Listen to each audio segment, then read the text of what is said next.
మంచి నమ్మను కాదు అందరూ లాగే ఈ పని ఎవరు చేయలేదట అందరూ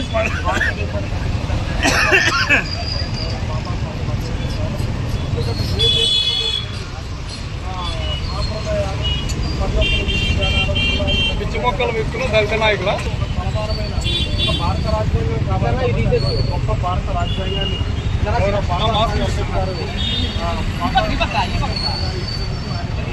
కూటమి ప్రభుత్వంలో అంబేద్కర్ గారి గౌరవం.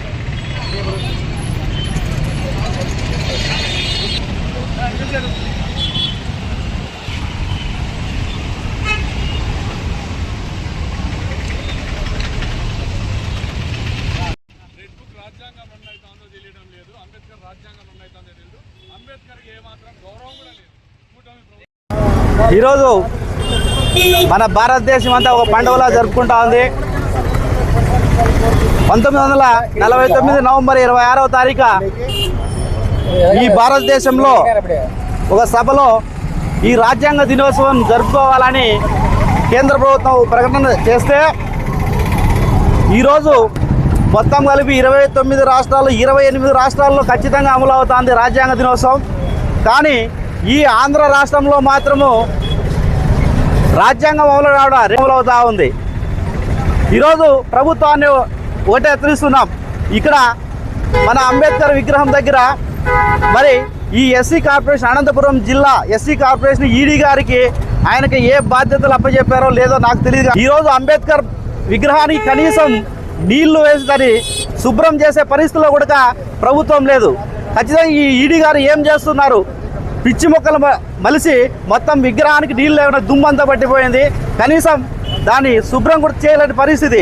గతంలో వైఎస్ఆర్ ప్రభుత్వంలో ఖచ్చితంగా రాజ్యాంగంలో ఎన్ని పీఠికలు ఉన్నాయో అవన్నీ కూడా ప్రభుత్వ అధికారులు వచ్చి ఇక్కడ ఇలాగే అంబేద్కర్ విగ్రహం దగ్గర కానీ సచివాలయాల్లో కానీ అన్ని చదివించేవాళ్ళు, ప్రజలను కూడా పిలిపించి చదివించేవాళ్ళు.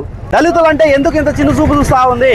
ఖచ్చితంగా వైఎస్ఆర్ పార్టీ తరఫున హెచ్చరిస్తున్నాం. ఇది ఇంకోసారి ఇలా కాకోకుండా ఎస్సీ కార్పొరేషన్ ఈడీ గారు ఖచ్చితంగా దీనిపైన ఒక బాధ్యతగా తీసుకొని దీన్ని శుభ్రం చేయాల్సిందిగా కోరుతున్నాం. మిత్రులందరికీ భారత రాజ్యాంగ దినోత్సవ శుభాకాంక్షలు. ఇవాళ ఆంధ్రప్రదేశ్ రాష్ట్రంలో మరి ముఖ్యంగా ఇవాళ భారత రాజ్యాంగం అమలు పరిచిన దినము. కానీ ఆంధ్రప్రదేశ్ రాష్ట్రంలో రాజ్యాంగాన్ని నిర్మాత అయినటువంటి అంబేద్కర్ గారికి తీవ్రమైన అవమానం చేకూరన్నది.